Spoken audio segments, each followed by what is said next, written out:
What is real? Real is simply electrical signals interpreted by your brain. You want answers? I think I'm entitled. You want answers? I want the truth! You can't handle the truth!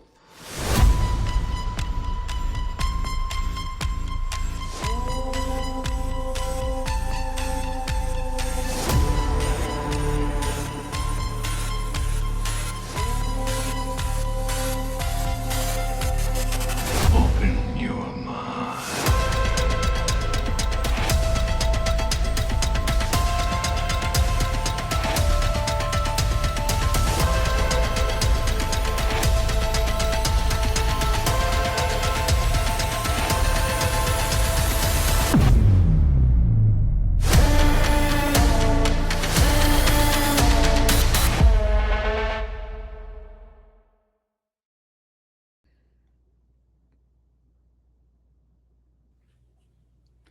Wow. Thank you for tuning in Conversations on the Fringe. We are having a great start with the technology just going absolutely bonkers in my studio. And, it's one of those things that is going to make this show very special. So I am your host, Jeff Spike Wong, and I am so glad to bring back and have our returning guest. This is a gentleman that I've always said he's the heartbeat of our MAGA Great Awakening movement because of just the intention, the passion, the genuine self that he expresses every time he gets behind his microphone. So please welcome back Patriot Underground. How are you, sir, today?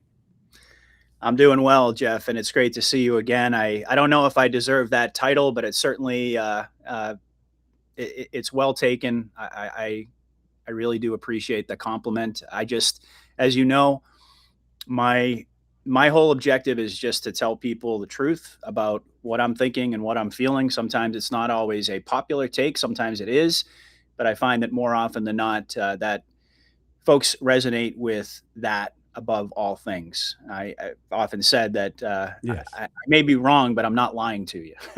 So I appreciate that kind intro, and I'm Yes. happy to be here for sure. Yes, thank you so much. And in the recent days, I've listened to a few of your podcasts that has just been excellent. The one with Lewis Hearns was excellent. And of course, a gentleman who goes by A-Track Q. Those two topics that you guys delved into is, I think, a top principle of things that is questioning and burning within all of us, right? Because we have now been seeing the return of our president, the return of supposedly liberty, justice, all that good stuff that we were putting up with 4 years with the Biden administration. And then the whole time we're getting told that this is fake. He's a guy in a mask, just grin and bear it, the get your popcorn, but this so-called disclosure is not for us. And that's now sitting at 2026. This is like, wait a minute here. You're telling me that we're going to have to sit through for all the dumb kids now, and I know that sounds bad, and that's not what I mean by just in sense of dumb, stupid, but dumb meaning that nobody ever taught you what actually is going on, right? So the angst I share with you, the aspect of what are we doing here in the government, and I would like to start with this, and then we'll see regards to if this helps all of us in sense of the Great Awakening, which is number one, that we're dealing with third density matrix here. So everything that we're dealing with government, everything we're dealing with that so-called the system that has been put upon us long before we were born. Let's just take 1913 for the starting point. And as we know, that shifted the Western civilization into a totally different model and made America the so-called like the battery of the entire planet because we're feeding everybody. And in a lot of ways, when I was a child, growing up in Taiwan in the 60s, it was somewhat third world country style, right? So we did view America as this great power of control, even above the UK, the British crown, and all that. America was the superpower. Yep. Now, being us in it in 2026, we're nowhere near that. It's all been a lie. So, number one thought process is, do we continue look down the same path, and can you do something government? Can you do something Congress? Or are we actually being wake up? You're looking in the wrong place. That's a great question. Right? Great and place. I'll start with this. Yeah, that's a really The great wrong question. place to be. Who's in control, right?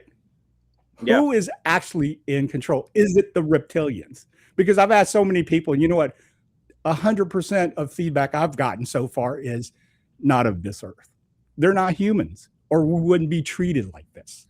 Okay, there you go. Yeah, well, I mean, it's a great place to start the conversation because, as you know, in a lot of ways, in recent episodes, I would say even in the past several months, I wouldn't say that I've entirely changed my position on Q, on the operation. I certainly haven't wavered in my belief in President Trump and everything that I've been talking about for the past 5 years. That being said, I am gravitating more in the direction of believing that so much of what we're being subjected to right now is to do exactly that, is to get us as Anons, as awakened patriots, to do our own level, I guess, of awakening inside of the awakening, if that makes sense. Like we already awoke to the truth on so many different levels, but insofar as the Q operation and how it's played out, and the predominant narrative and theory behind it is that the military, the patriots, are in full control of the chessboard. Yes, there are still deep state elements out there. Depending on who you talk to, there are people all over the spectrum. There are those who say, yes, it's very much they make a move, we make a move, and it's an ongoing chess match.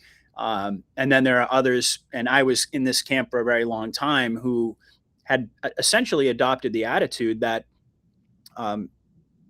all we're doing is watching a scripted movie that's designed to wake up the normies.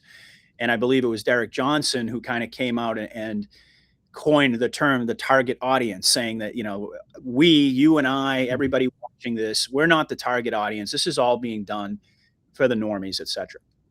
But as you and I were talking about backstage a little bit, the longer time goes on, the more I feel obligated to question various different aspects of that narrative, which is, first of all, are the normies actually awakening? Is the entire premise of the operation as we've understood it, particularly, I mean, you mentioned going back to the Biden era, we always put that in air quotes. I mean, we certainly know that wasn't the real Joe Biden.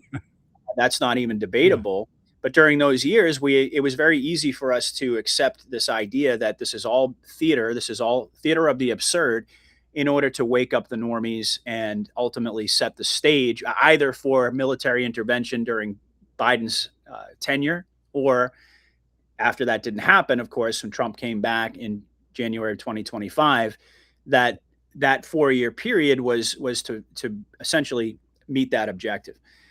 And you have to, as the years go by, as days turn into weeks, turn into months, turn into years, I think there is a point where you have to sort of step out a little bit of the narrow lens that you're looking at it through, what I often like to call an echo chamber, because it's not a knock on anybody. If I was just as much a part of that as anybody else out there, right?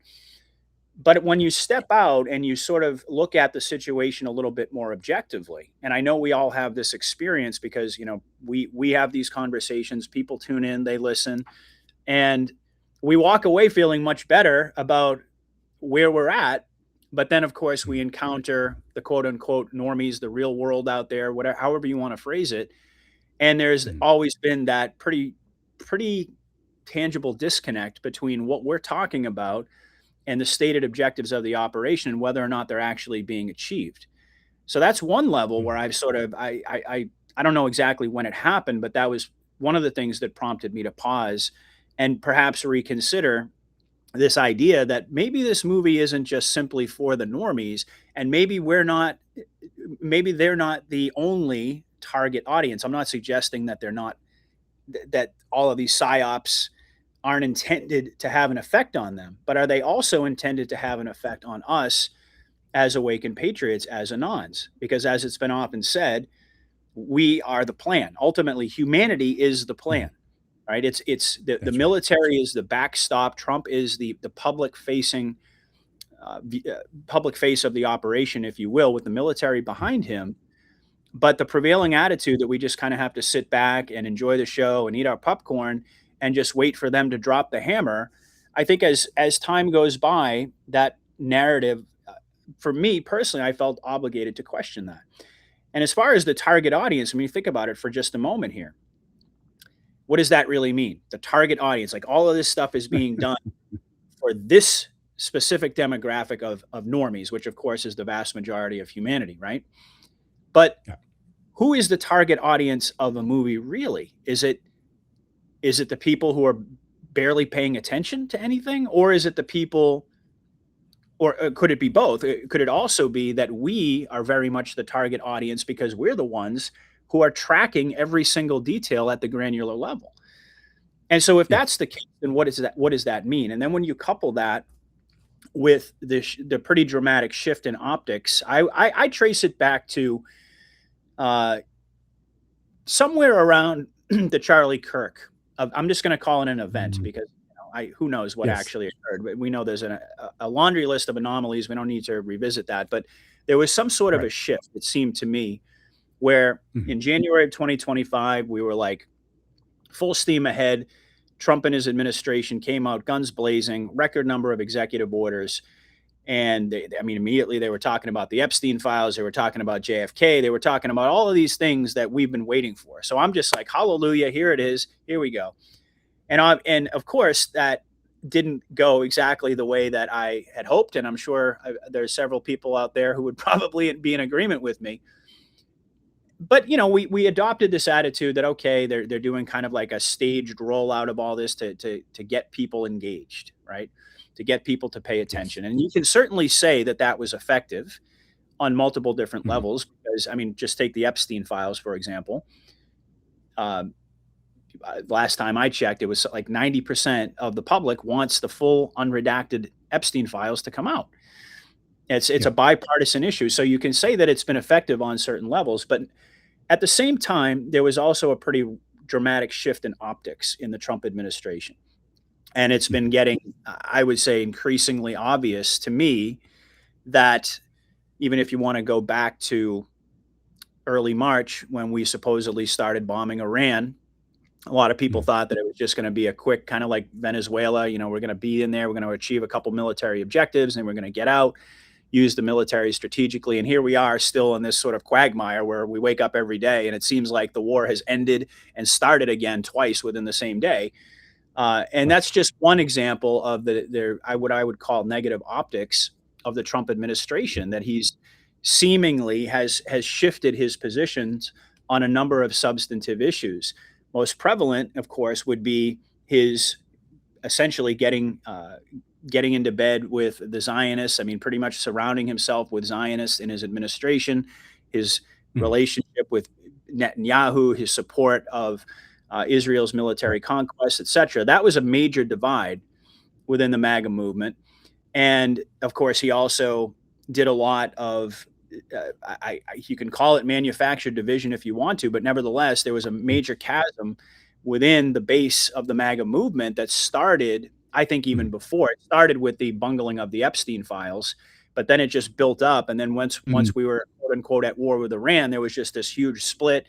And all of a sudden, Trump is going after Tucker Carlson. He's going after Candace Owens. He's going after all of these big podcasters, these huge voices that were, quite frankly, they were fundamentally important in getting him elected. Now, we could sit here and we could say it's all theater, right? And that's one way to look at it.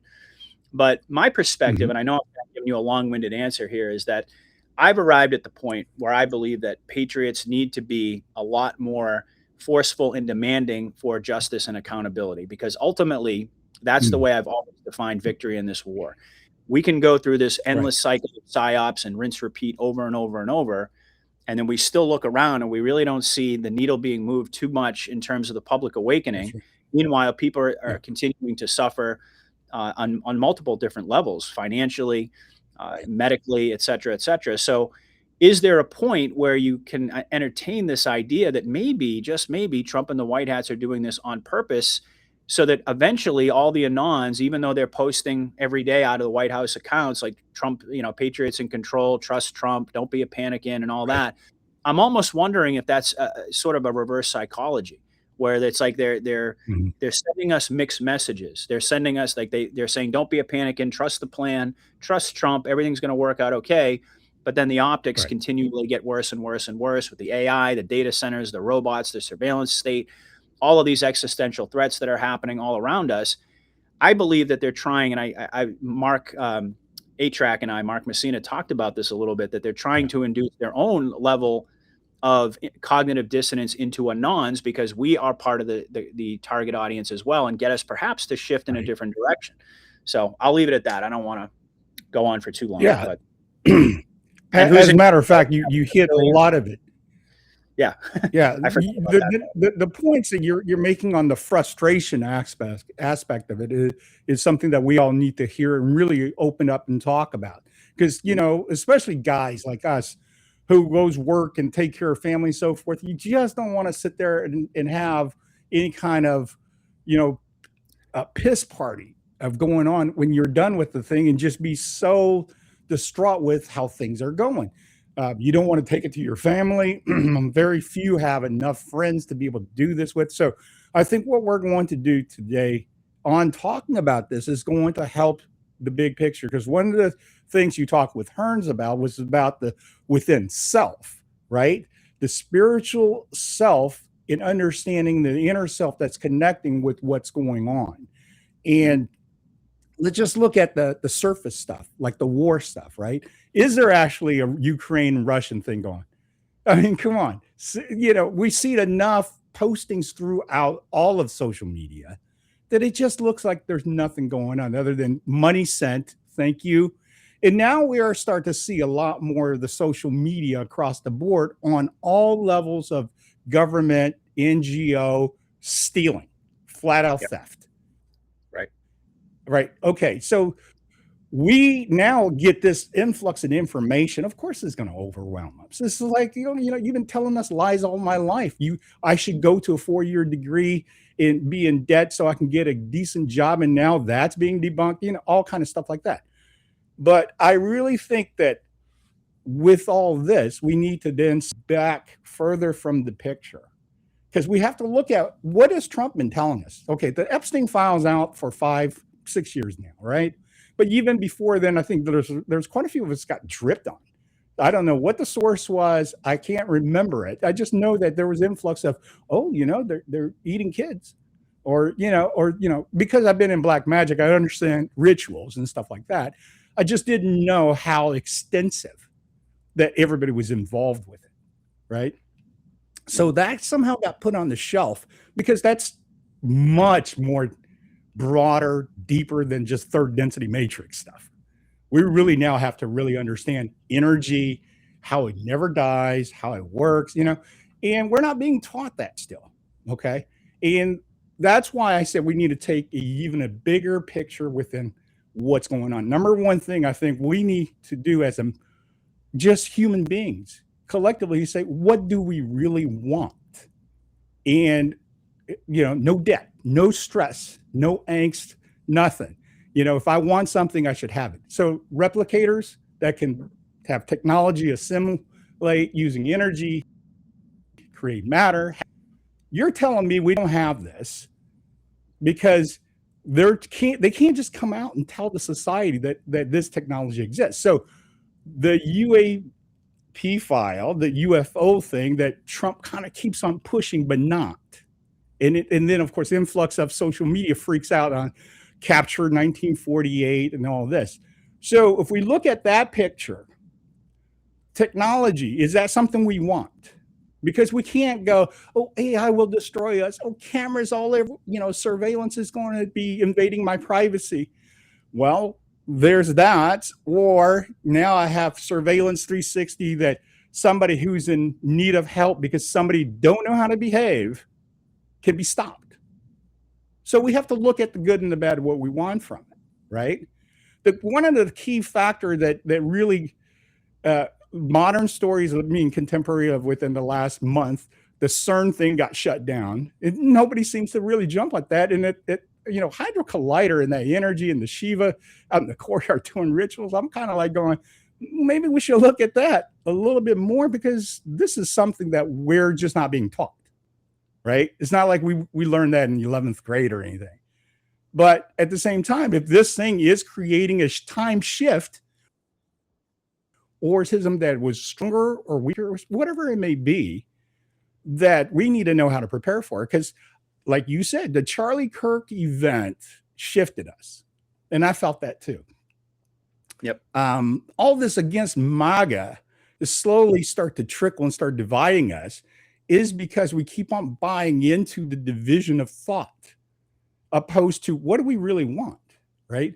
We're going to argue an hour about why Donald Trump's not a fascist and we're not a fascist government, opposed to let's spend 15 minutes and figure out what's going on, what is going to make our lives better, right? So I think that, number one, will help us tremendously to understand what Donald Trump is going to say in tonight's speech, because this is going to be, I think, a huge drop. And he can't just look at it from a surface point of view. I think we just look at it from a surface point of view, we're constantly missing the depth of the spirit of it, right? So your thoughts on that? Yeah, well, I think all of this kind of ties together, right? I've said so many times, and this is why I became a quote unquote truther, even though that wasn't my stated goal in the beginning. But this is what drew me to this movement. Certainly was the children. I always have to say, when I heard about the satanic ritual abuse, which you mentioned, the eating of babies, and it propelled me forward. But there were other things, of course, that I was passionate about. But at the end of the day, all of the things that you just mentioned fall under the large umbrella of the truth, exposing the truth to the people. Now, certainly, I'm very excited about President Trump's speech tonight. I've learned, to the best of my ability, to temper my expectations, I think, for the reasons that we both are very well aware. People on social media have been saying, is he going to drop the hammer tonight? What's this going to look like? Or is it just going to be kind of more of a limited hangout and kind of a push to get the SAVE Act passed before midterms? We don't really know. We're going to have to see. But what this really is all about, and I think the frustration that so many people feel, is that, yes, we're moving incrementally in the right direction, so it would seem, on multiple different levels. However, the case could be made on other levels that we seem to be moving in the opposite direction. And this is where I really believe what I was talking about just a moment ago in terms of inducing that cognitive dissonance. When the White Hats and Trump are operating and they're communicating, I've talked about this on many different shows. They're not just simply talking to the normies. They're not just, and they're not simply talking to anons. They're talking to people they're communicating to people at various different levels of consciousness, right? And the whole idea of ascension, of moving out of 3D consciousness and dropping this division, which you mentioned and you put very nicely, it's like that we're trapped in this matrix, this binary matrix, where it's like it has to be either X or Y. It can't be both. And that is really I believe was designed by the enemy in order to do exactly what it did, was to make us tribal, to keep us divided, and to keep our consciousness suppressed. What is the antidote to that? Well, I believe there's multiple different layers of answering that question, but the most immediate one in front of us right now is the revelation of the truth, the near universal acceptance of on the part of humanity to the wickedness. I mean, sure, that we could talk about the satanic ritual abuse, but let's put that aside for just a moment. Even with something like election fraud. All right, now here we are, and I don't think it's lost on anybody that it's July 16th of 2026, and tonight is going to be the first time that President Trump has really come out in a primetime speech, and we hope laid out all of the evidence to prove that the election was stolen. I've heard a lot of reporting on social media. People are saying that he's going to really be talking a lot about China and foreign nations and their role in stealing the election. But it's a wide ranging picture. So even when you take an issue like that, if you are able to prove unequivocally to the masses out there, all of the normies, that yes, the 2020 election that led to January 6th, that led to the fake Biden presidency, that led to all of this insanity that we've been subjected to for the past 5 or 6 years, that it in fact was stolen. That is an example right there of a mass public awakening. It doesn't mean that the public is going to be awake to every single thing. They have to do it in stages, and we understand that. You can't take the garbage can approach and just dump it all over society. That wouldn't work. But here we are 6 years later, and I believe that it's high time that they lay out the evidence that they have. I mean, we've been hearing it over and over. We caught the swamp. We've caught them all. We have it all. And we've been waiting for moments like these. Now, I don't want to hype it up too much because, again, we don't really know how it's going to go or what the white hat objective is here. But from my perspective, the truth is the only thing that's going to set us free. The truth is the universal acceptance. When I say universal, I don't mean 100%. You're never going to get 100%. Q said 4 to 6% will be lost forever, even if it's 10%, whatever the case may be. But when you get a critical mass of people to rally around the truth at a point where it can't be argued, it can't be it transcends that division. It transcends everything that's been keeping us inside of that matrix. And that same basic formula applies to various different issues, whether it's election fraud, whether it's COVID, whether it's the fraud, which you mentioned as well, that we've been subjected to. I mean, all of these revelations about fraud, and it's really just the tip of the iceberg at this point. Once that becomes universally recognized, I believe that's the point where we're going to really turn a corner. But the problem is, and this has been my level of frustration along with so many other people out there, is that we keep sort of seeming like we're building up to these major moments where this is going to happen, and then they pull back. And I've used the metaphor of the chef in the kitchen, putting things on the front burner and then taking them off and then putting something else there, distracting us with something else. And for me, and this is something that I talked about with Lewis very open and honestly, where I'm in agreement with him. We just want the truth at this point. We just want the truth to come out. Right. And that is ultimately at the core of this spiritual war. Like, that's the only thing that's going to unify all of humanity. As long as the lies and the psyops and the deception and as long as this theater continues, to be honest with you, I think you're going to see more of the same. Yeah. And it's not going to be until there is a dramatic shift where they actually like we're not holding our cards anymore. We're actually laying them on the table and we're showing the people what exactly happened. And by the way, this has nothing to do with personal vindication, right? That's like a manifestation of ego. Yeah, there's a part of all of us that wants that. You're right. Going back to even 2020 and saying, yeah, the election was stolen, and everyone thinking that like we were totally insane and so forth. Sure, there's an element of that, but it's far deeper. It's spiritual. Right. Because the only thing that's going to heal us personally and as a society, as a collective, is unification around the truth. And then to add another level to that, and I'll stop here, I've said repeatedly on several shows in recent months, I've said it all along, that there's no victory without justice. And until the normies out there, I mean, let's just say, for example, Jeff, Trump comes out tonight, he lays out all the cards, and he proves to everybody in this dramatic press conference that the election was stolen. Okay. But then in the subsequent weeks, we don't see anybody get arrested. We don't see anybody perp walked. We don't see any accountability. Of course, that's frustrating for us, but for the normies, and this is what I've been really harping on, is that I don't believe that they are going to really awaken unless and until they see people being held accountable for all of this criminality on multiple different levels, whether it be the deep, dark satanic stuff, or whether it just be garden variety corruption, election theft, et cetera, et cetera. I believe that there's part of the consciousness that's been conditioned into the normie mind where if they don't see anyone being held accountable, if they don't hear the mainstream media talking about it and pushing the truth, and there's sort of like this immediate disconnect where they feel like that, well, it must not be a real issue, or I probably really don't need to care about that. And I believe all of that's going to change. So I think it's a very simple formula.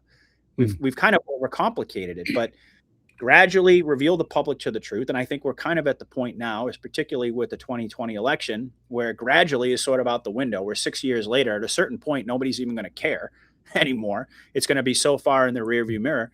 You lay out the truth, you hold people accountable, you bring them to justice. That is what causes the awakening.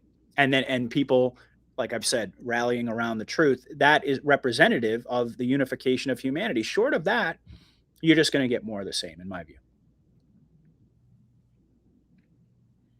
Yeah. Well, for the last 6 years, we've had more than, I think, media, information, videos, to feed the world in regards to what we need to pay attention to, what actually went on. Like when Out of the Shadow came out, and that awakened several million. That's, a long time ago, years ago. It's been passed around, hasn't been forgotten. So I think on the bigger picture is when we say normies aren't going to care about that. And why is that? Because they're so, I think, set in their ways of compartmentalizing consciousness and thinking that they're only participating in selfishness or selfness, right? Yep. So nothing else really matters, right? If I love the Dallas Cowboys and I got Sundays and the whole football season, then I'm all about that 6 months of my intention, my attitude, and my energy. Yep. So that to me is probably the hardest shell to crack, the biggest egg to get, because that society is the normies that we need to teach this. Right. That up and say, okay, Donald Trump, is he a fascist?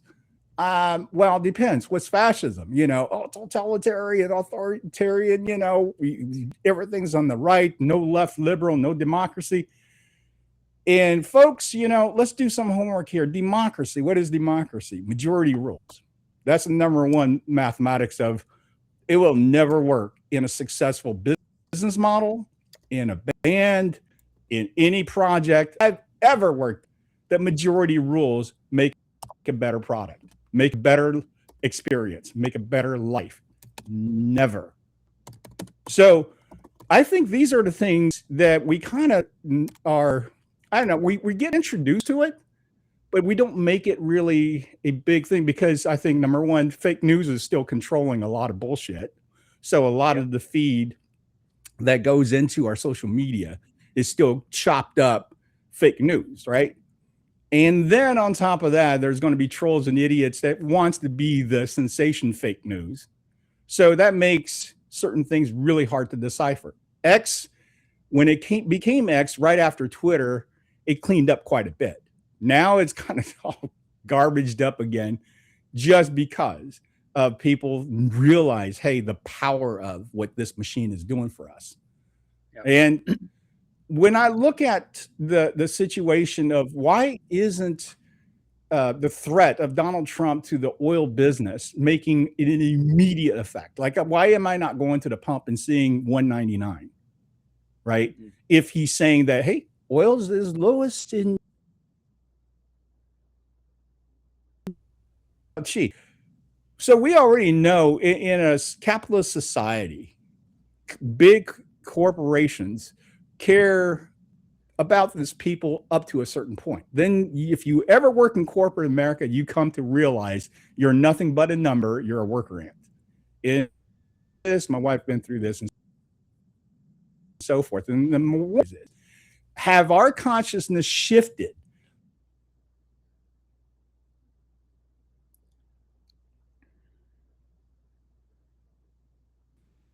that's a key, then we need to focus and really look at what benefits us and what doesn't. Because I look at, let's say, I don't know if you've seen Patriot on social media, really pretty people out there, First Amendment audits in like, a variety of different places and go to protests. She was just recently here in Houston.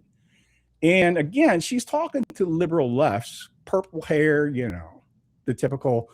And I'm not saying that everybody's bad people. That's not the point. The point is, why are you so compartmentalized about your opinion that when somebody asks you for a definition of fascism, that you just simply blow up like a time bomb, opposed to explaining what you think it is? Even if you don't know, just make up something that you think it is that made you upset. At least we can understand and have a communication.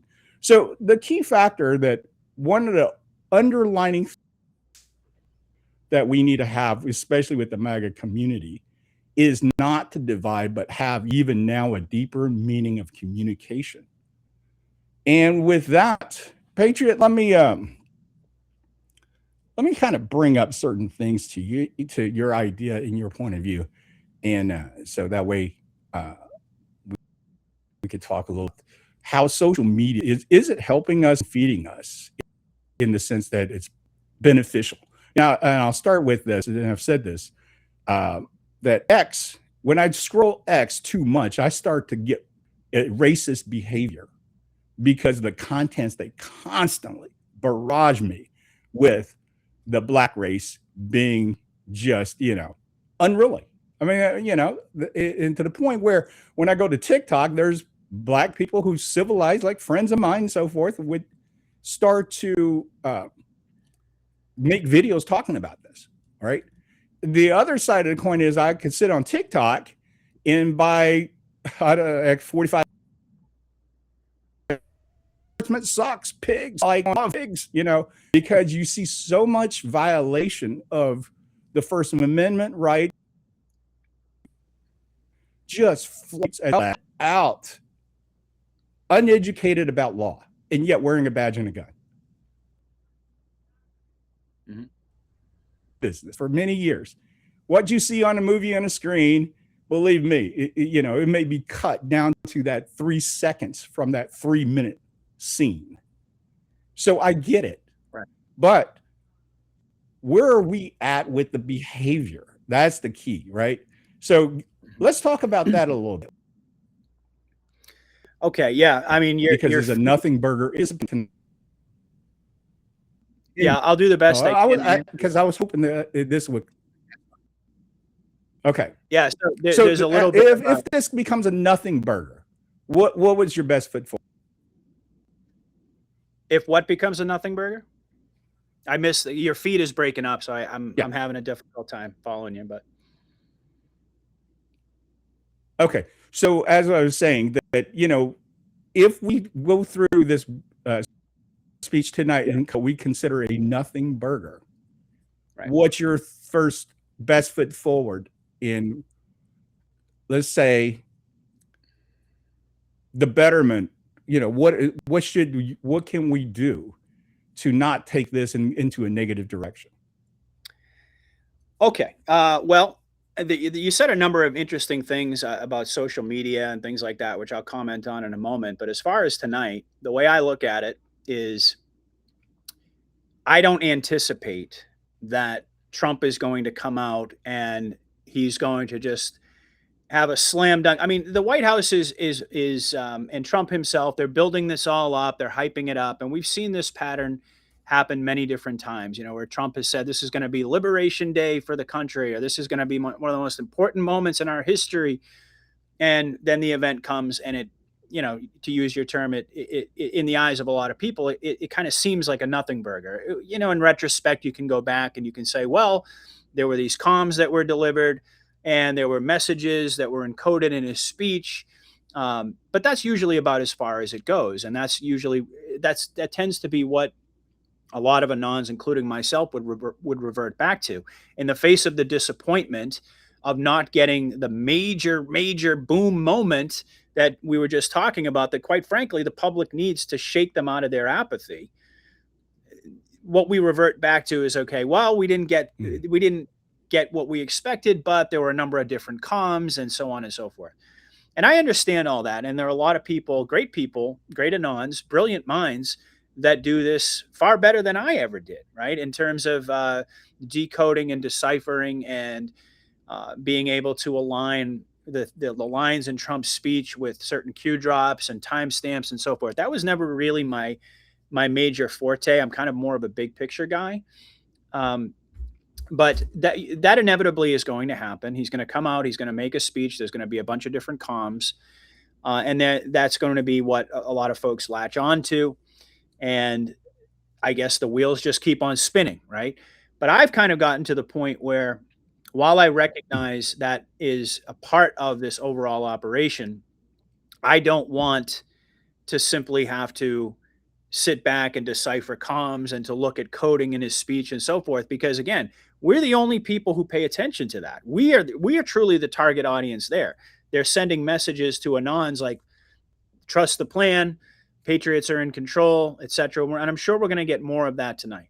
My hope is that it's going to be at a whole different level. Like they've come out and said the information tonight is going to shock you and so forth. That's exactly what I'm hoping is going to happen, is that whatever he says, whatever they reveal does indeed have that shock value, because that's exactly what's necessary to break people's programming and their conditioning and get them to pay attention and get them to wake up.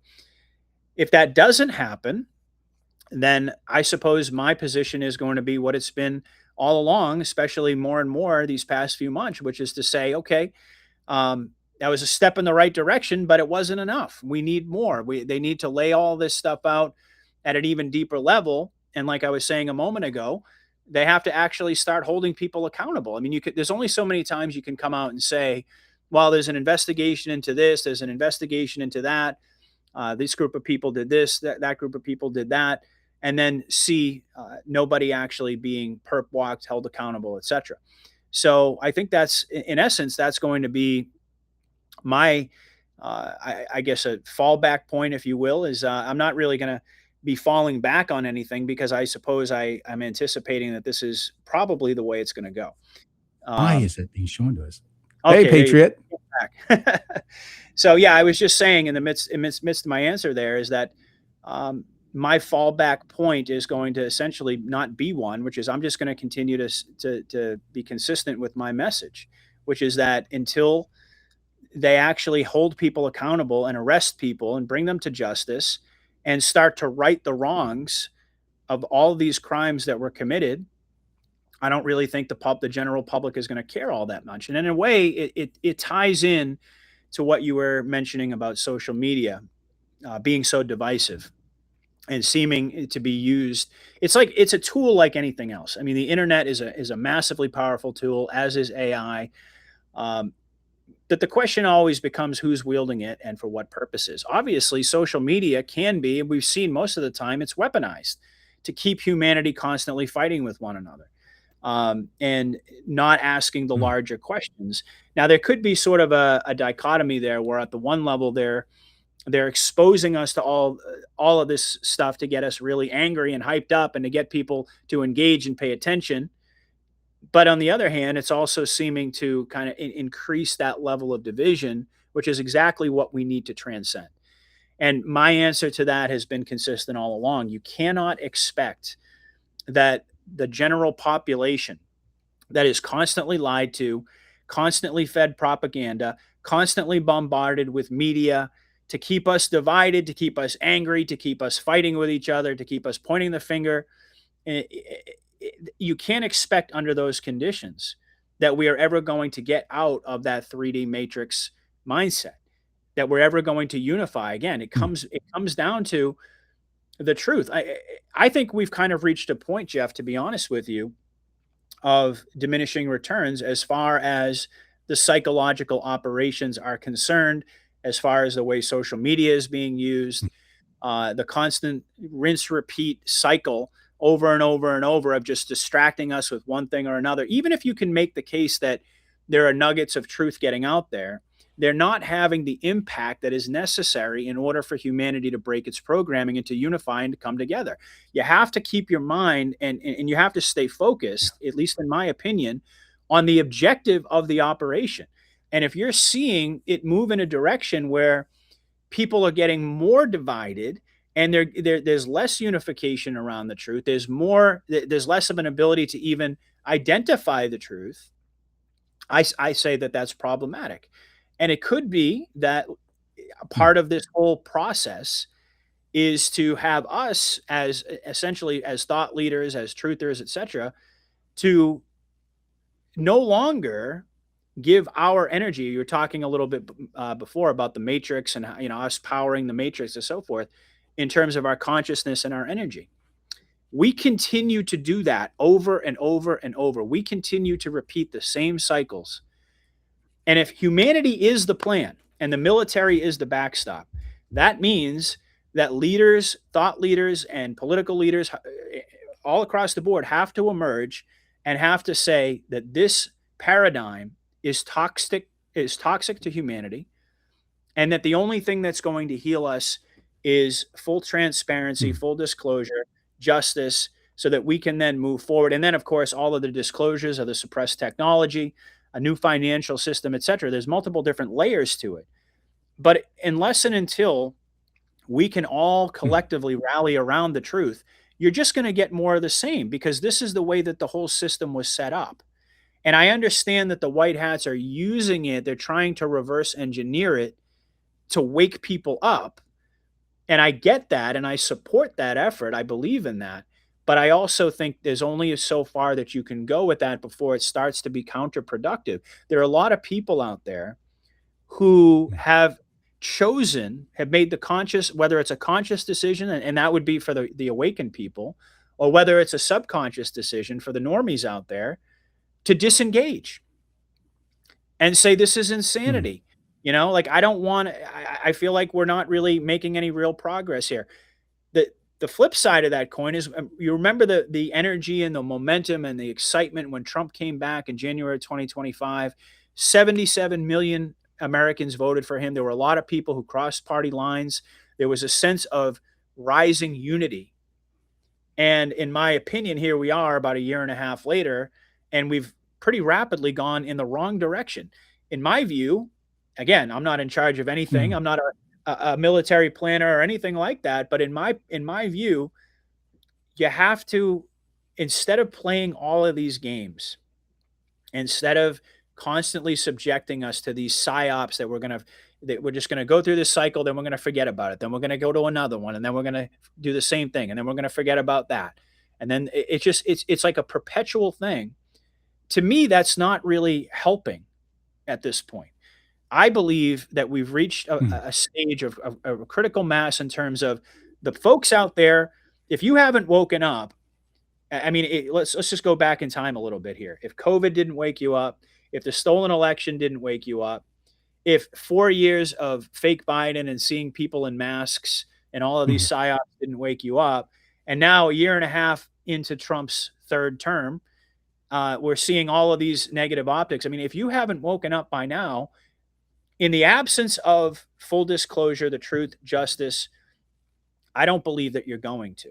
And I actually think it's become counterproductive to the movement, because people can argue with me about this all day long, and they can say I'm blackpilling. I'm not. I'm just objectively telling you the truth here, which is that there's only so long that you can subject the human mind to constant deception.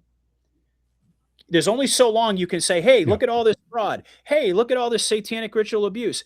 Hey, look at all of these bioweapons. Hey, look at all of these wars that we're funding, on and on. I mean, we could do a laundry list all day long. You can subject people to that all day long. But then if nothing happens, nobody's held accountable, there's no justice, what message does that send to people? They get demoralized eventually, and they start to say, you know what? For my own sanity, I need to disengage from this here. And I think that a lot of folks out there, had this gone in a different direction and Trump came in and all the things that we anticipated were going to happen in the beginning of 2025 had materialized, you would see a rising level. Sure, there would be people who would resist it. There are always going to be. There's always going to be folks out there. Like I said, you're never going to get 100%.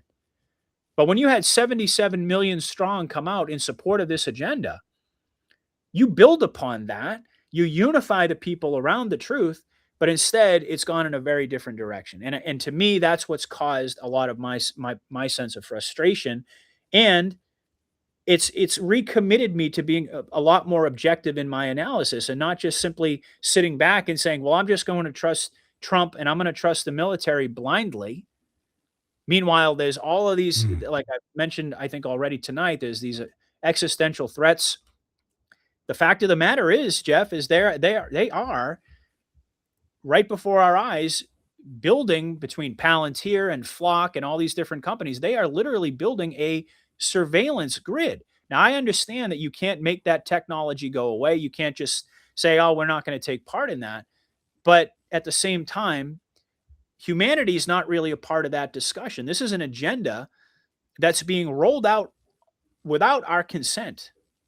And we don't really know ultimately what the end game is. So I guess the point is that you, at a certain stage, and I've reached it, I think it's pretty clear, you have to kind of sober up a little bit and you have to look at things objectively. And if you really want to be a truther, you have to be willing to tell the truth from both different sides, not just, hey, I'm going to present you with this one narrative about Q and the military and everything being a scripted movie. That's all well and good. And a lot of people love that. And for a season, it worked for me. But the reality of the matter is, if you're being a truther, the truth is that none of us really know at the end of the day where they're heading, where this is all leading. And I don't believe in blind faith. I don't believe in blind trust. What I believe in is results. And I think that that's what people want to see. So when we go back to tonight and this major speech, if it leads to results, and I would suggest not like 6 months from now, not a year from now, not 2 years from now, but if they lay out the truth, they drop the hammer, and they actually start arresting high-level people, not just little fish, but high-level people, and the floodgates then open, I mean, I'll be the first one on here celebrating. But if it doesn't happen, and it turns out to be a quote-unquote nothing burger, or it turns out to be a major disappointment, or even if a lot of information, great information comes out, but it isn't acted upon, then I think we have to continue beating this drum. Like General Flynn, I always point to him as a key example. We all believe that General Flynn is a key part of the Q operation. He consistently puts out messages literally every day, multiple times a day, saying, we need justice. Enough of this, showing us we need to see people actually held accountable. We need arrests, et cetera, et cetera, et cetera. Okay. General Flynn is not talking to the normies. They're not listening to him. Most of them don't even know who he is. He's talking to us. He's talking to Anons. And so again, I think that there's this weird kind of reverse psychology game that they're playing, and where eventually they're going to kind of push us over the edge. Go ahead. I couldn't hear you. Yeah, and overall, it's just we're playing with this ghost in the machine that seriously and very rough. All that. I don't know how the recording in it actually comes out, because a lot of times all these data will line up and actually sound fine. And I feel you 100% on everything you said. And the key thing to me, we have all this evidence. This is like the Fauci thing or the Bill Gates thing, right? We just know these guys are just not good people. And yet there's still stories that's being funneled to us that they're participating on more destruction. So that's not good for anybody. Is it a true story? Or is this mainstream media clutching at the straws? I couldn't tell you, because to me, in intuition wise, that is a chance.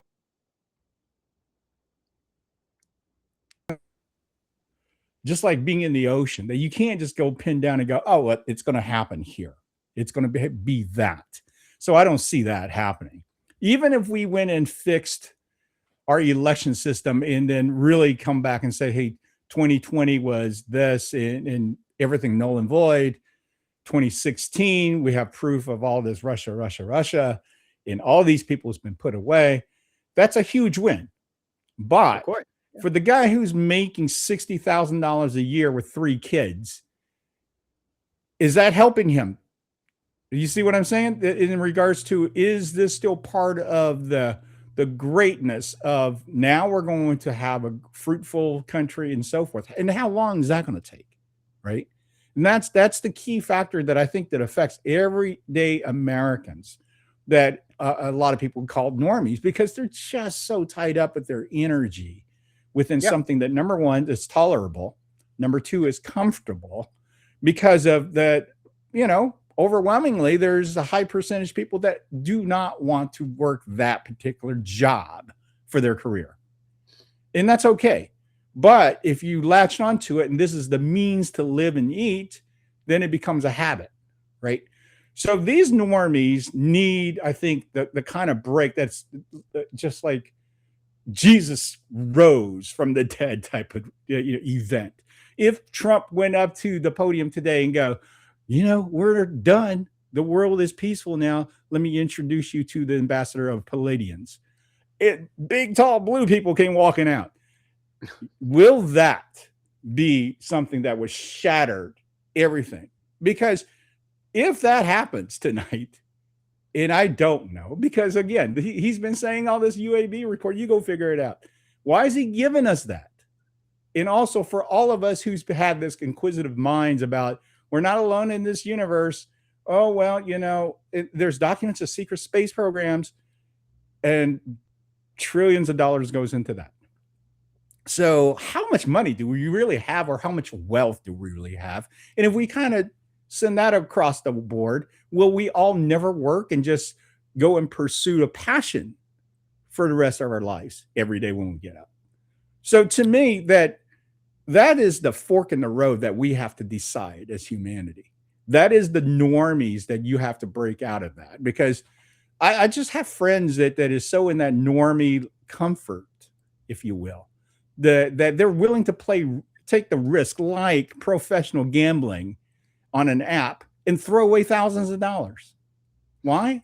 Because it's comfortable and it's normal to them.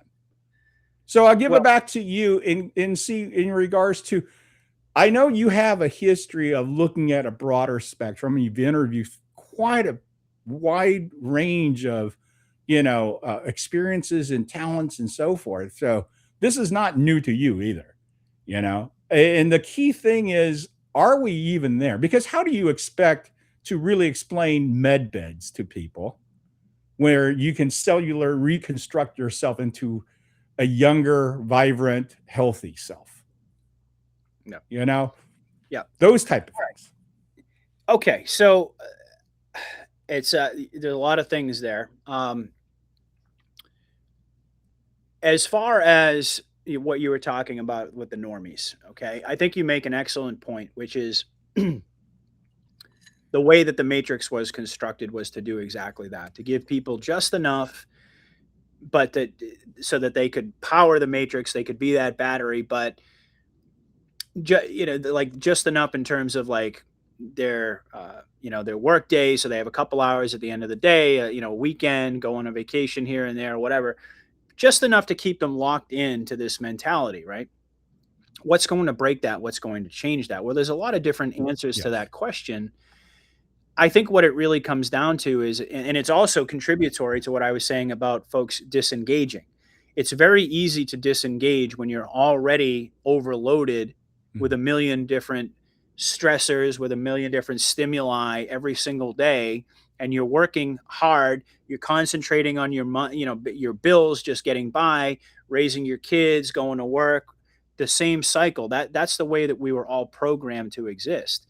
So if we're ever going to ascend from that or transcend it and get to fifth density, which I believe we are going to, and be able to look at life in a drastically different way. And I talked about this with A-Track a little bit as well, in terms of, what might the new financial system look like. We talked a little bit about, this idea that AI, on the one hand, they're telling us that it's going to eliminate like 90+% of the jobs, but hey, don't worry.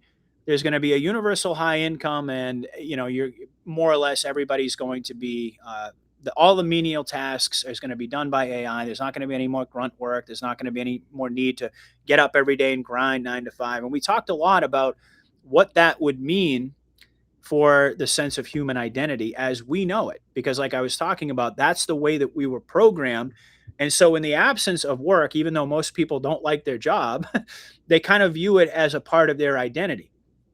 It's like, that's usually the first thing when you meet somebody. That's usually the first thing they tell you is like, oh, what do you do for a living? What do you do? It's kind of like, it's how we define ourselves in a lot of ways. So if we're ever going to get to a point where those questions shift and we start to pursue different passions and we get to an entirely different plane of our humanity and our understanding of who we are, our powers, where we came from, the technology that's available to us, et cetera, that is the utopic future that we're all hoping for and ultimately fighting for. But having said that, let me take a step back here to what I was saying a little bit earlier, which is that, yes, you're right. I have interviewed a lot of different people. I actually started my podcasting journey, so to speak, very heavily invested in learning more about the esoteric. Gene Decode was a huge influence. Carrie Cassidy, as you know, Brad Olson, who I'm actually going to be having back on the show tomorrow. Very excited about that conversation. But I was very seeped in that early on. But it became apparent to me that while that represents, in essence, sort of like the destination that we hope to arrive at, all the other things that we've spoken about up until this point in the show tonight are exactly the roadblocks that are preventing us from getting there.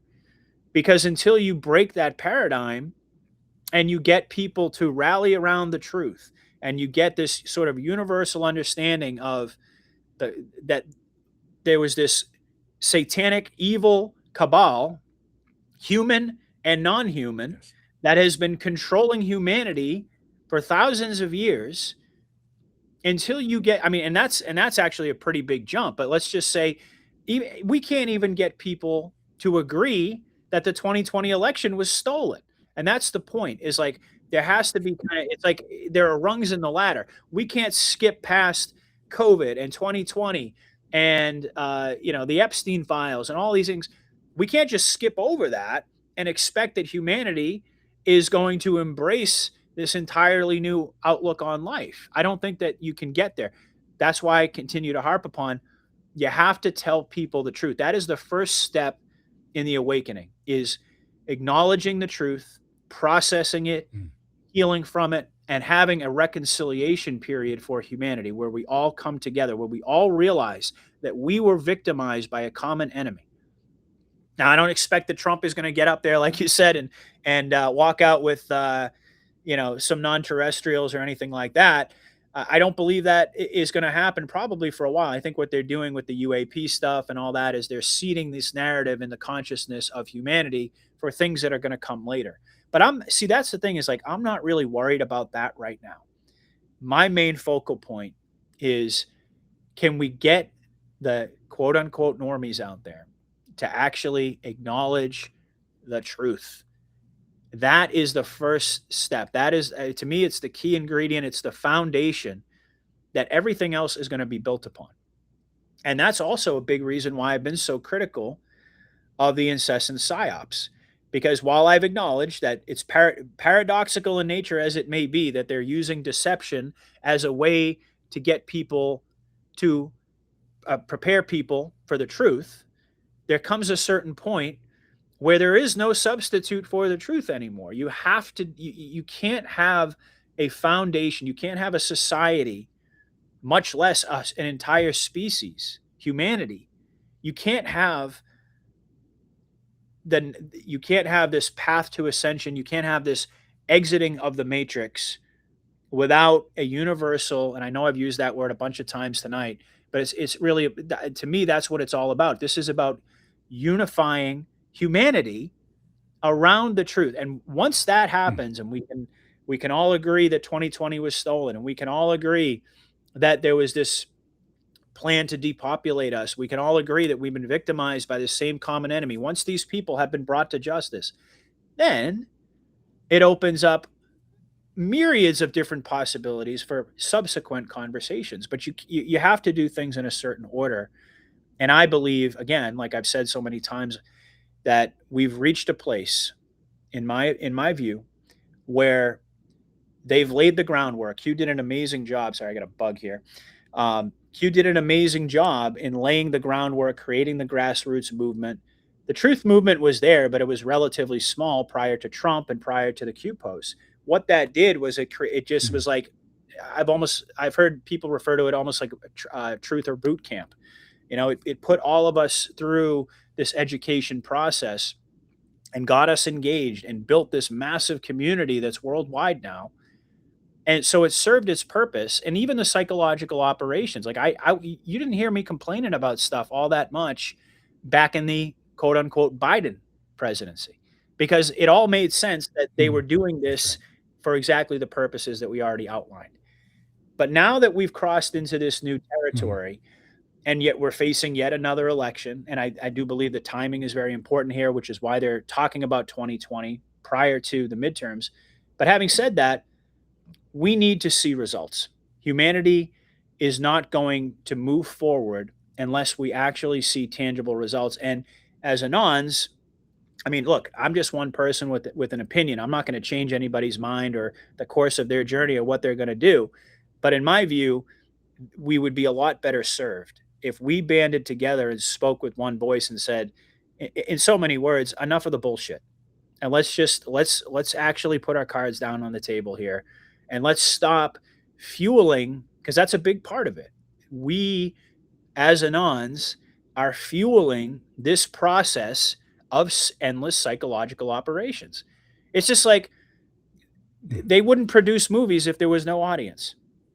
Nobody would write music. Nobody was going to listen to it. And it's the same basic principle with the White Hats and White Hat Productions, as we call them, the Ghosts in the Machine, 4POG, whatever. Yeah. They're doing it because they know we're eating it up.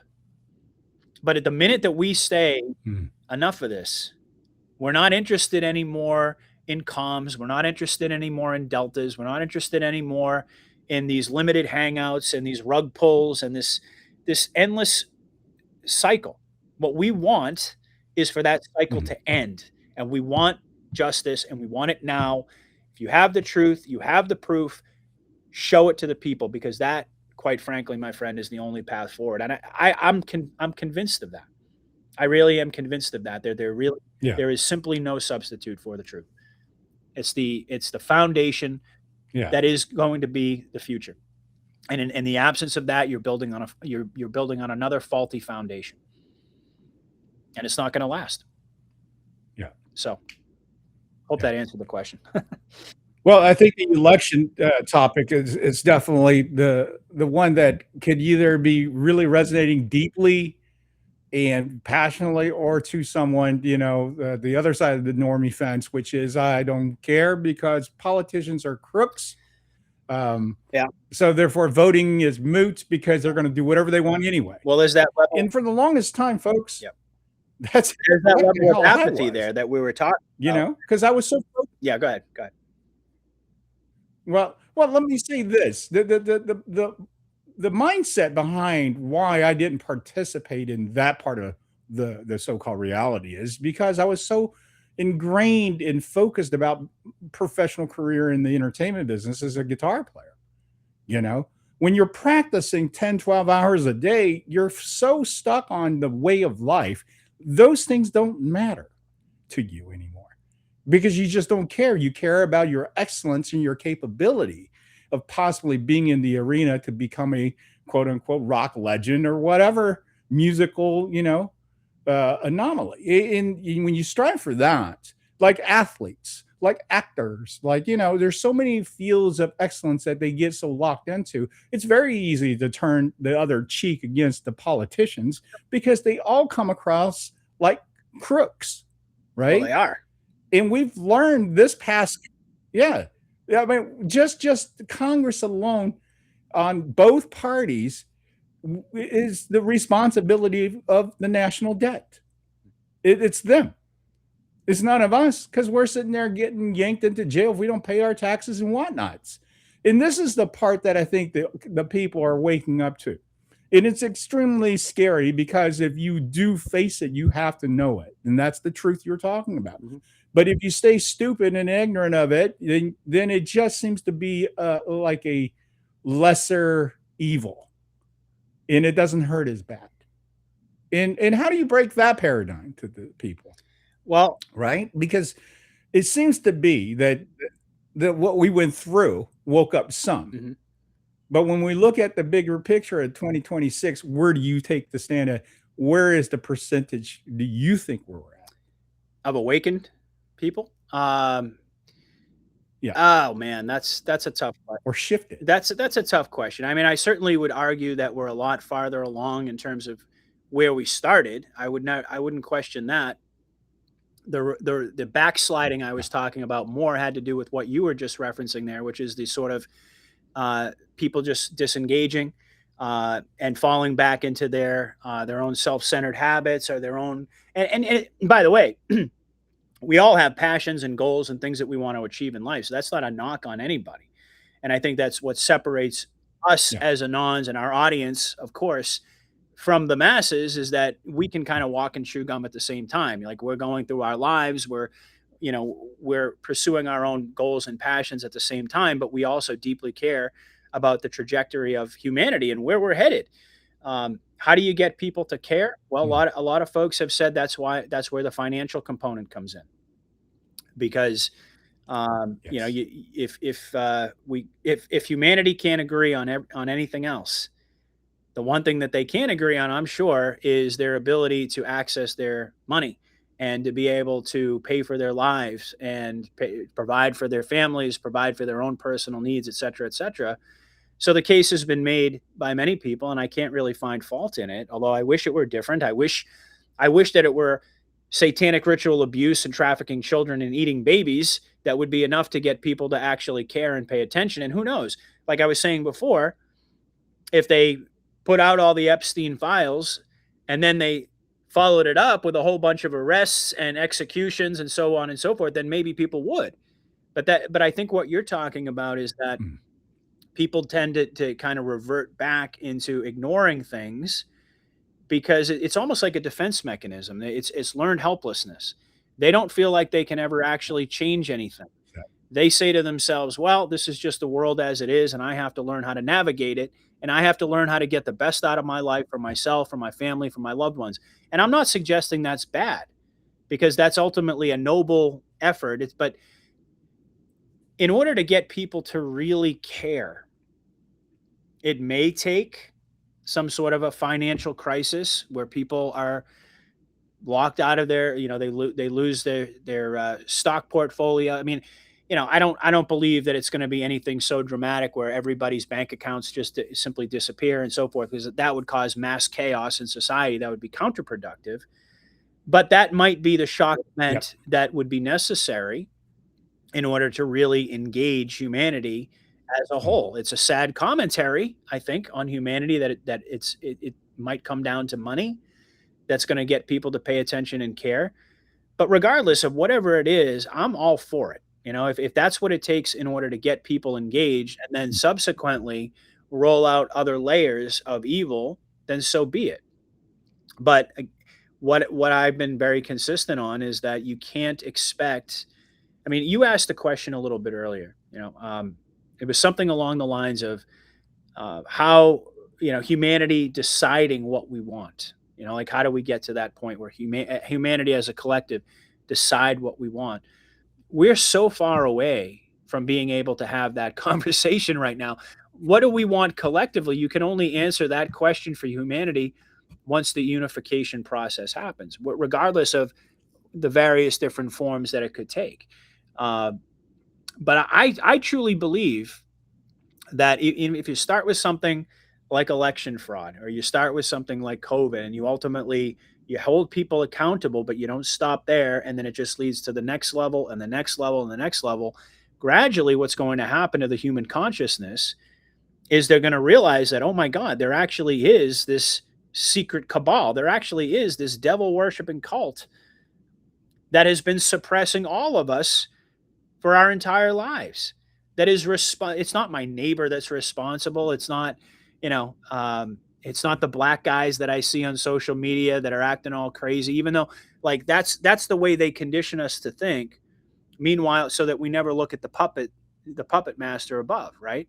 And I think that's really the goal, is to get humanity to realize that while we have our differences and we have our beefs with each other, no question about it, and we have our criticisms, and we don't necessarily all have to love one another and sing kumbaya, we have a bigger problem. And the bigger problem is that we have been controlled and suppressed and poisoned and used as cannon fodder. And I mean, just every other evil that you could possibly conceive of and beyond, that's been subjected and targeted at all of us. And that, to me, is the Great Awakening. Once people realize, like, once the curtain is pulled back and that hidden hand is removed, and there's an acknowledgement on behalf of most of humanity that we have all been subjected to this same evil, and it's been suppressing all of us, and we can have an infinitely better future. That is the Great Awakening. But how do you get there? Well, it all begins with telling people the truth and holding folks accountable. And that's why so many people out there are pissed off, you know, and rightly so. I don't think that there's anything wrong with that. And I've said many times, you can have great faith and belief in some person or some entity, but that doesn't mean that you have to agree and rubber stamp and have blind faith in everything that they do. I mean, think about the people in your own personal life, the people that you love, the people that you would die for. That doesn't mean that you necessarily are going to approve of and agree of every single thing that they say and do. I mean, God gave us the ability to think critically. That's right. And I believe that we have to do that. And part of my frustration, again, is that all of the truthers and anons out there came into this movement, and they bought into this movement because they still retained the ability to think critically and to look at a situation objectively. And we looked at the whole picture and what Q was doing and what was happening, and we said, okay, I buy into this. But there was a certain level of objectivity. And I believe that that is starting to become more and more eroded as time goes on, because there's this virtue signaling attitude where you're only a patriot if you believe and you trust and you have blind faith in everything that's happening right now, even without any, and ignore all of the existential threats, ignore all of the possibilities that things could go sideways. Somehow that makes you a patriot that's, you know, superior to someone who's questioning things. And to me, I think that's just totally bogus, because we all came into this. We wouldn't be here if we weren't questioning things to begin with. And it seems to me like we've kind of come full circle in a sense, where people are like, well, I'm not going to question anything. I just trust Trump, you know? And if that works for you, that's fine. But I'm sorry, but that's not how I operate. You know, like, I'm not willing to give up my critical thinking skills, my objectivity, and my ability to look around myself and to evaluate the big picture. But that's one of the things, is like, once you get sucked in to an echo chamber, once you buy into a narrative so deeply, it becomes very difficult to retain that level of objectivity, particularly when there's no let up. It's a relentless cycle of psychological operations, one after another, after another, after another. What happens? People get conditioned. And that's the fear that I have, is that, like, all the people in this movement, as far as I'm concerned, are among the best and brightest and most courageous people in the world. And if anybody is going to change the world, if anyone was going to spearhead all of that, it has to be us. And so when I see people kind of slipping into a cult-like mentality, that scares me a little bit, and it gives me pause. And especially when, you know, when I start, because there are going to be a lot of people who listen to this, and they're going to attack me for speaking the truth, for simply saying that we don't ultimately know where we're headed. Like, you can't actually prove anything. You're not sitting in a position where you can really judge anyone, because you don't know the whole picture either. So when other people are saying, hey, we might want to look over here, might want to look over here, might want to question that, might want to demand justice, might want to take a step back and say, hey, enough of this endless cycle of psychological operations. We want results. And what ends up happening is, for saying that, you get attacked by other people in the movement. And that to me is a Yeah. very Yeah. unhealthy dynamic. I'm not over here attacking anybody. I'm just speaking what I That's believe right. to be the truth. That's it. Yeah. And I'm proud of And that. that's the thing where, yeah, you should. That's why your voice stands very true in the sense of for all of us to have uh, almost like a comfort anchor. That's the only way I could describe it. When I hear you express, when you get on a roll and you really start to go through self in the way you feel, that's so genuine. And how do we teach that to people? How to be able to reach that within themselves on a regular basis? That's the key to, I think, awakening as well. But let's look at logistics of it. We've seen so much information come out about corruption of this US government that is it even realistic that we do away from bipartisan party, do away with Congress, and do away with a lot of the justice of the peace that is just absolutely bought. And then I'll say this too. When I was doing my local primary election things in Texas, when you're voting for uh, judges or county assessors, whatever they call all kind of positions, often there would be no competition of running. And how could that be? So that to me already tells me you could be bought and put into place. The other aspect of it, I absolutely just went, okay, here's the scam. Right when you walk in the door in the primaries, you're either a Democrat or you're a Republican. You can be both. I mean, what the hell is that? Freedom of choice doesn't exist in the election. Look across the board now: Arizona, California, Georgia, New York, Texas. Everything's rigged. It isn't just little this over here in Oregon or little this in Minnesota. Everything is rigged. So, logistics of it is, how can we really tear that down of everything I just mentioned and replace it with something? Because as soon as you go, hey, I'm going to make sure that we don't have this and we're going to put something that we can control, you're a fascist, right? The finger pointing of, you're not giving me a choice.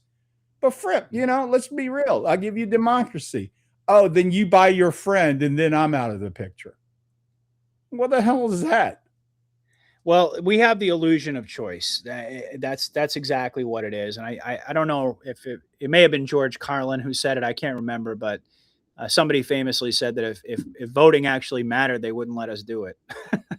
And I think that's kind of So true.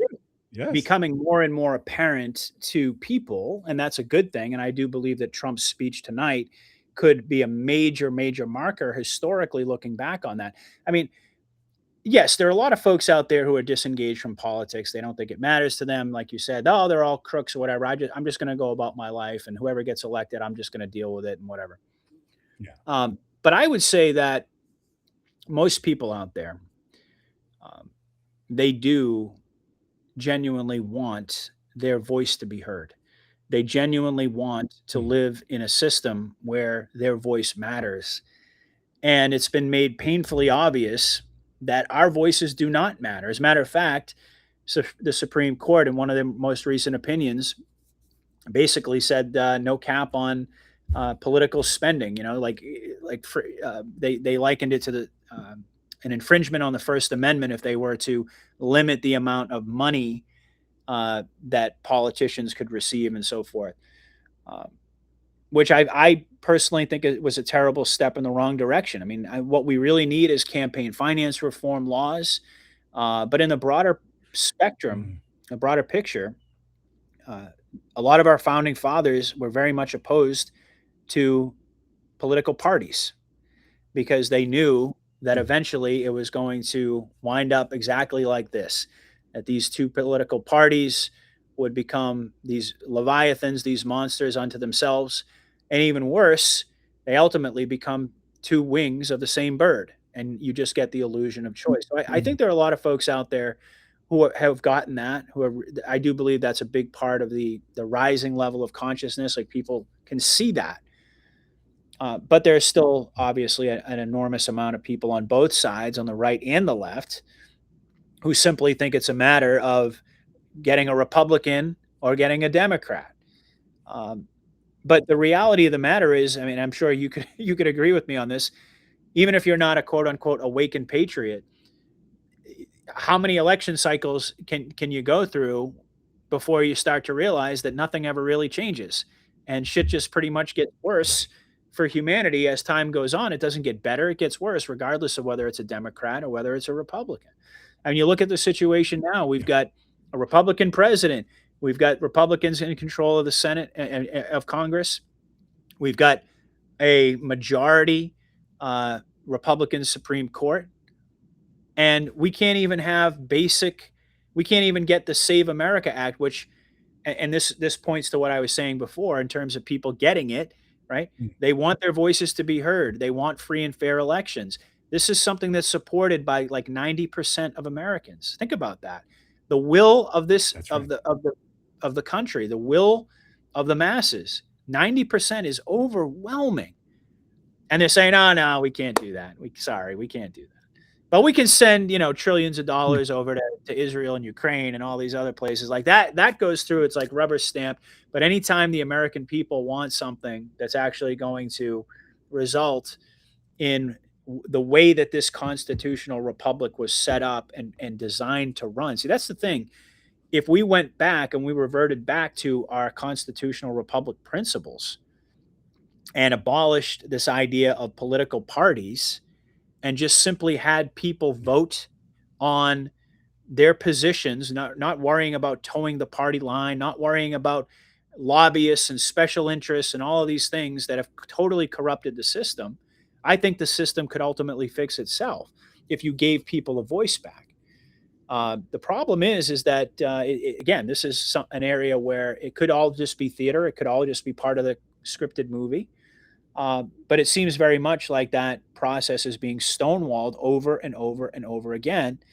And again, in the absence of certainty, you have to remain that level of objectivity. You have to retain that level of objectivity and say to yourself, well, maybe it is part of the scripted movie, but maybe it's not.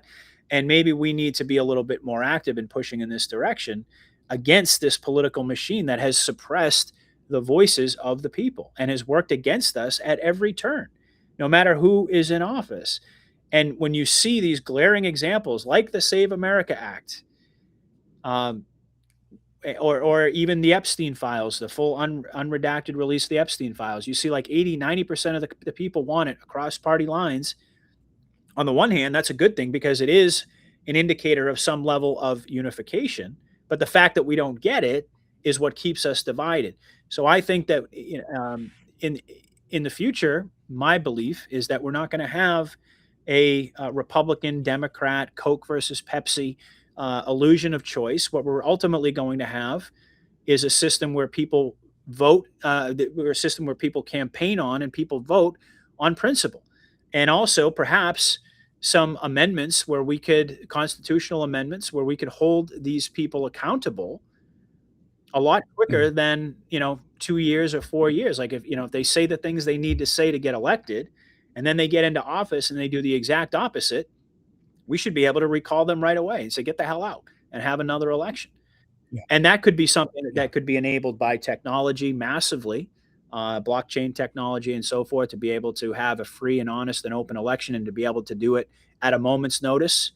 That could radically change the way we pick our leaders in the short term. But in the long term, when we get to these deeper levels of ascension, 5D consciousness, etc., we may find that the entire system really needs to be redesigned. And we may not need the same sort of political framework for I mean, just imagine elevated consciousness of like all of humanity. The system by definition would have to be very different and probably scaled back massively if we were actually empowered. And Trump ran on this whole idea of we're giving power back to the people. Right. And so I still believe in that. I still believe that's ultimately where we're headed. But my frustration is in terms of like, I think we've hit that point where it's time for them to show people dramatic action, to shake people out of their apathy.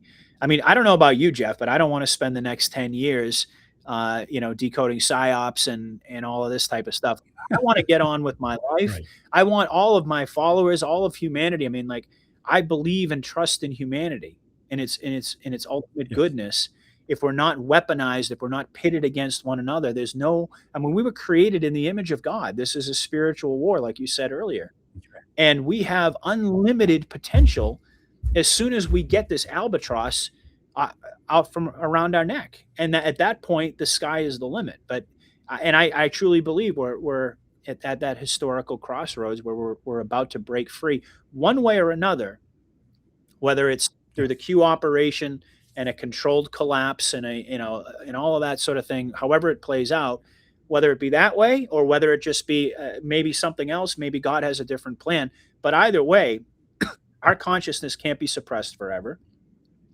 And I do Right. believe that we have a loving God behind us that ultimately is going to propel us to victory one way or another. But there has to be, like, we're at a point of revolution right now. That's just the simple reality of it. This system, Right.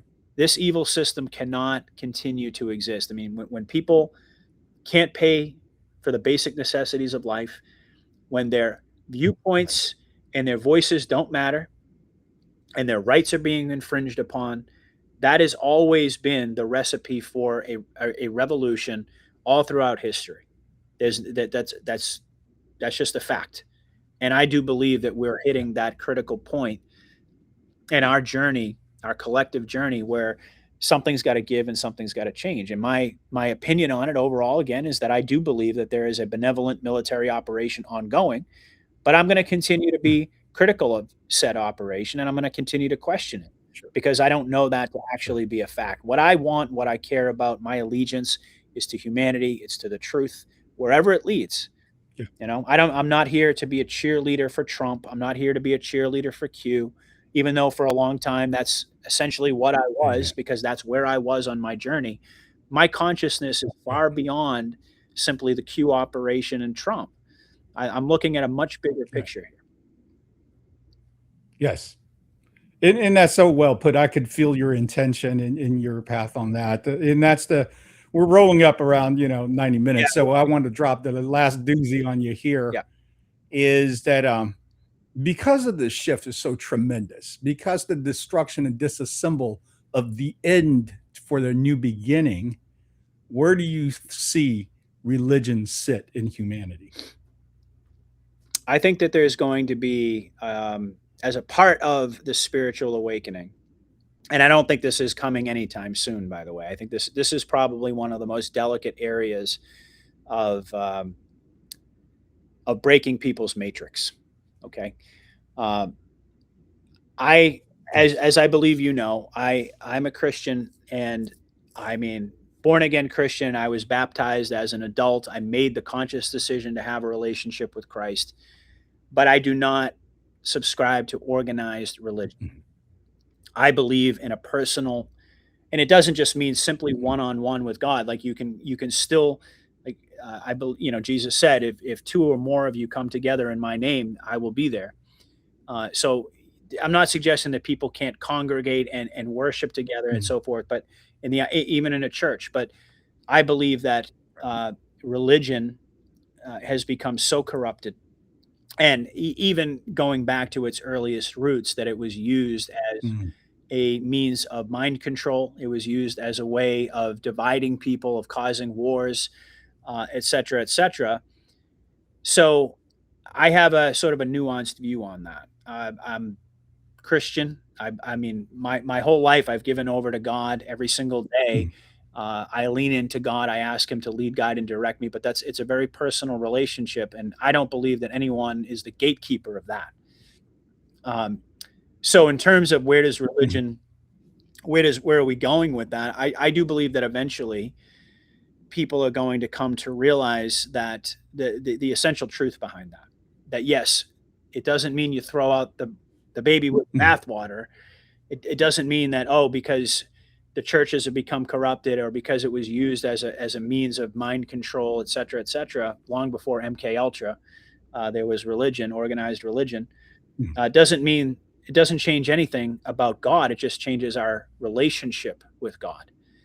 And I anticipate that the Great Awakening is going to be very much, and it's going to be very much along those lines, where people start to realize that even in the places that they went to commune with God, and did, don't get me wrong. I'm not suggesting that if people go to church, or if they go to uh, a synagogue or a mosque, or wherever they go, if you're, like I've said, if you're a good person, you're fine by me. I don't care whether you have my same viewpoint about who God is.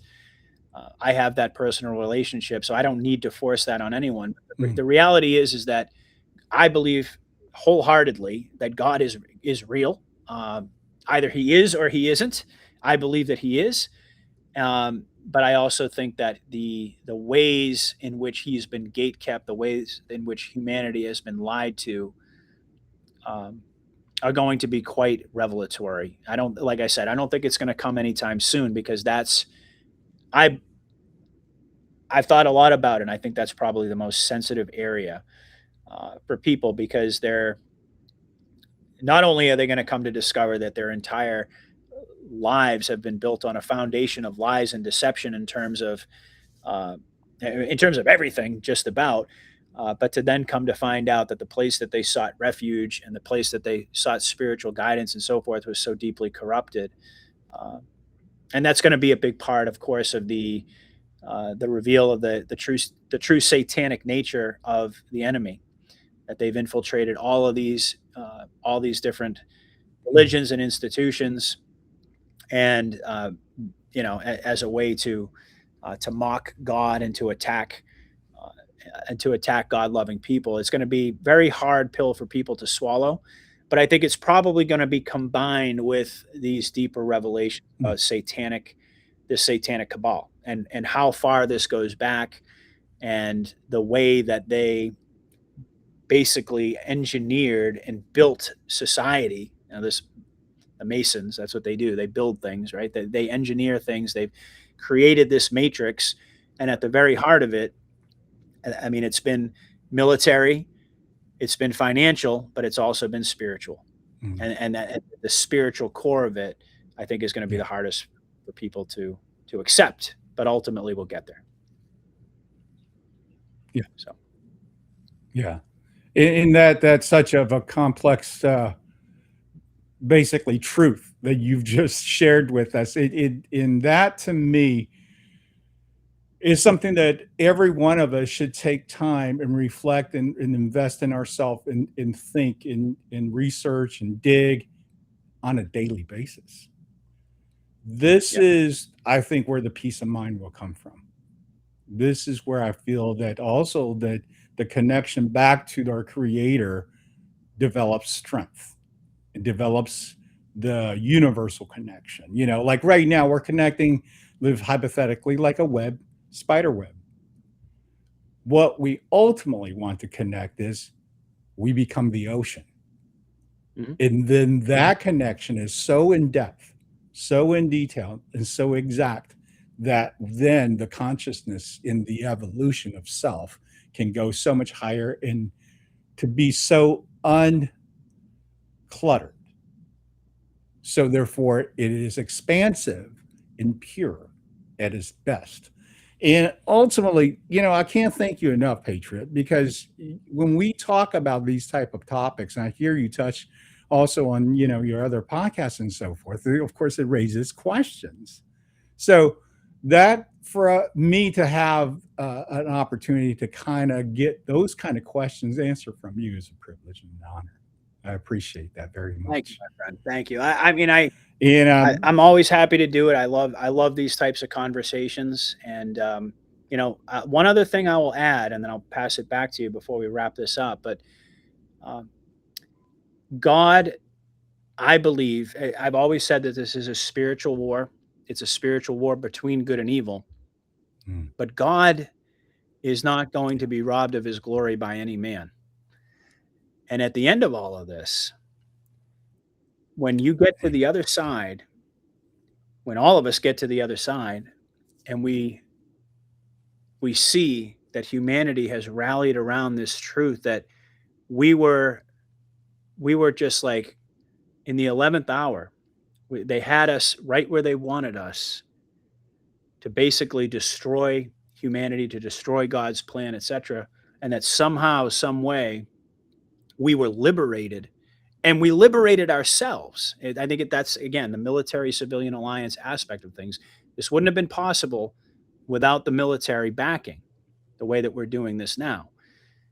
But I very firmly believe that nobody is going to question that there was a divine hand that ultimately led us to liberation.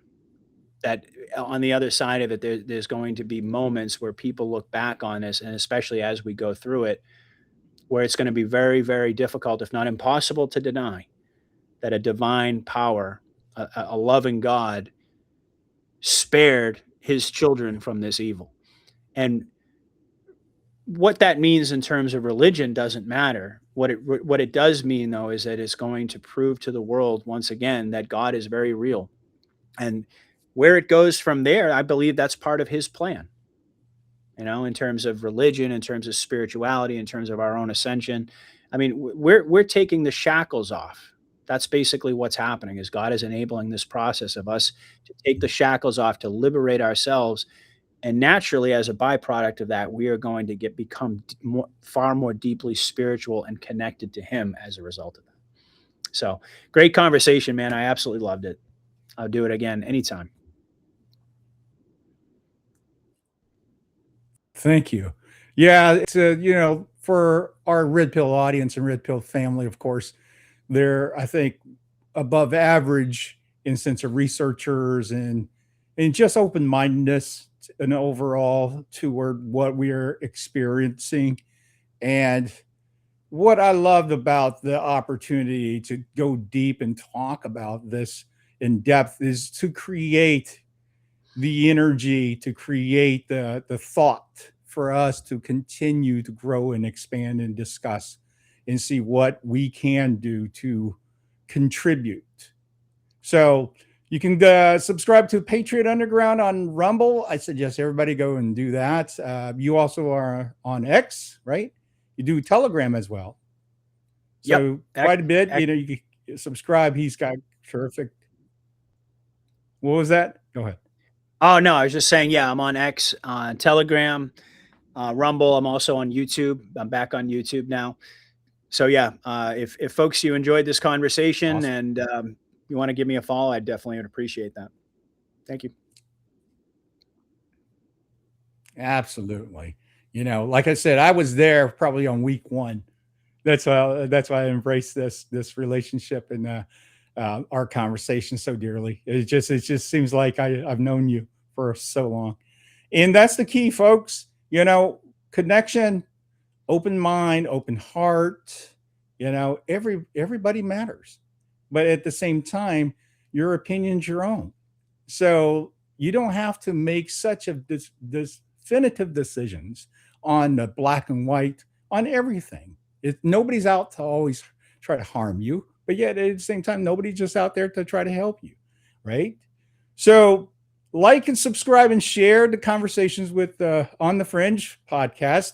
And sharing is the most important thing. I say that every show. So because this is exactly how we span the awareness, and that to me is the key. And with that, thank you, Patriot, and thank you, Red Pill family. I'm going to play us out. Have a great weekend and much love to you all. And I'll see you on the next Conversations on the Fringe. I don't have to tell you things are bad. Everybody knows things are bad. The air is unfit to breathe, and our food is unfit to eat. I don't know what to do about the depression and the inflation. I want you to get mad. I have come here to chew bubblegum and kick ass. And I'm all out of bubblegum. People should not be afraid of their governments. Governments should be afraid of their people. The more you fuck around, the more you're going to find out. These people are still a part of that system, and that makes them our enemy. We accept the reality of the world with which we're presented. It's as simple as that. I want you to get up right now and go to the window open it and stick your head out and yell, I'm as mad as hell, and I'm not gonna take this anymore!